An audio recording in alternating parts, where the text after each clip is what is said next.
quiet, unassuming town of Willow Creek, nestled deep in the forests of Oregon, there stood a house that no one dared to visit.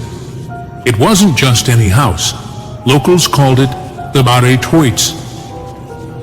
Grayson Manor, a once grand estate now dilapidated and cloaked in mystery.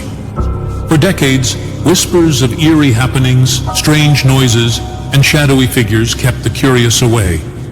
But not everyone feared the house. Jake Harper, a journalist in his early 30s, had always been drawn to the unknown. After hearing stories about Grayson Manor growing up, he knew one day he'd need to see it for himself. The rumors fascinated him. Doors slamming on their own, cold winds blowing through closed windows, and most chillingly, sightings of the ghostly figure of European Tour. Margaret Grayson, the last resident who vanished without a trace in 1953. It was a cold, misty October afternoon when Jake decided to visit the manor.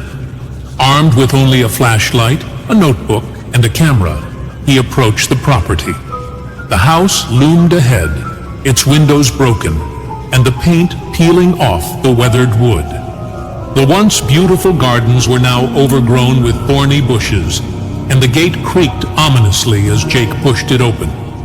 Jake stepped inside, feeling the temperature drop immediately. The air was thick with the smell of dust and decay. The grand foyer, though covered in cobwebs, still retained a hint of its former glory. A large staircase spiraled up to the second floor, while a grand chandelier hung precariously from the ceiling. He began to explore, his footsteps echoing in the hollow space. The ground floor was filled with rooms long forgotten, an old parlor with torn curtains, a dining room with chairs still neatly arranged around a table set for a meal that would never be eaten. But it wasn't until Jake entered the drawing room that he felt it. A cold, unnerving sensation that prickled his skin. The room itself was unremarkable, but as he stepped further inside, a portrait hanging above the fireplace caught his eye. It was a painting of Margaret Grayson, the woman who had disappeared over 70 years ago. She looked regal, with a stern yet delicate face, her eyes almost lifelike. Too lifelike. Jake took a step back, his heart racing. Something wasn't right about her gaze. It seemed to follow him. Dismissing it as a trick of the mind, he continued his exploration. Suddenly, the sound of a door slamming upstairs echoed through the house. Jake froze. He hadn't closed any doors. Gripping his flashlight tightly, he cautiously made his way to the staircase. Each creak of the old wooden steps felt like a warning.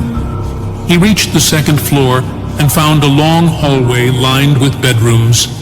At the end of the hall was the master bedroom, where Margaret Grayson was last seen.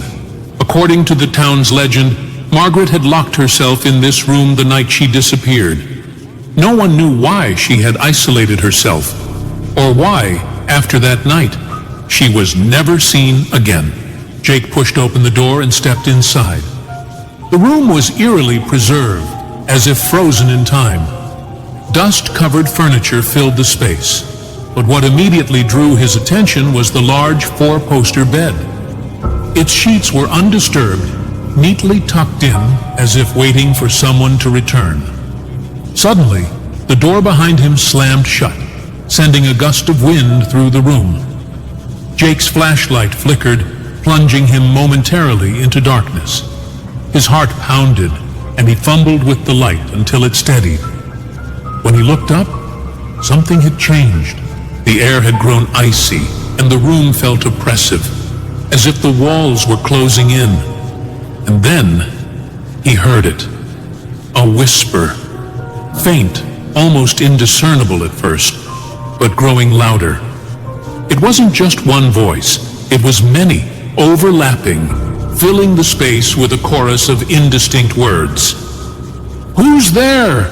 Jake demanded, his voice trembling as he scanned the room. There was no answer, just the relentless murmuring. His breath caught when, out of the corner of his eye, he saw a figure standing by the window. It was a woman, her back turned to him, dressed in a flowing white gown. Her long, dark hair cascaded over her shoulders, and she seemed to be gazing out at the overgrown garden below. "Margaret?"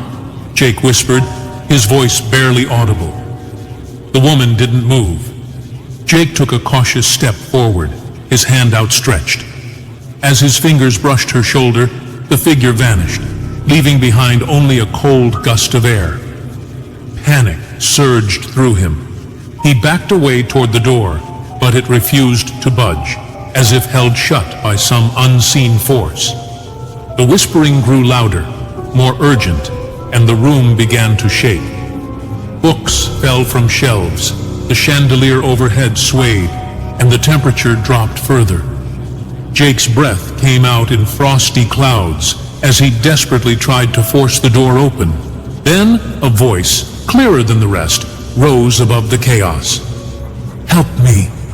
Jake turned toward the bed. There, standing at the foot of it, was Margaret Grayson, her ghostly form pale and translucent, her eyes, filled with sadness and fear, locked onto his. "Help me," she repeated, her voice trembling. "What do you want?" Jake stammered, his heart racing. Margaret pointed toward the fireplace. Confused, but driven by adrenaline, Jake rushed over and knelt down, feeling along the wall for anything unusual. His fingers brushed something cold, a small latch. With trembling hands, he pulled it, and a hidden compartment behind the fireplace creaked open. Inside was a small, dusty chest. Jake opened it to find a collection of old letters and a diary. The pages, though yellowed with age, detailed Margaret's life, her fears, and a dark secret. She had been trapped in the house by her controlling husband, who had discovered she was planning to leave him. The last entry revealed her plan to escape, but she never made it.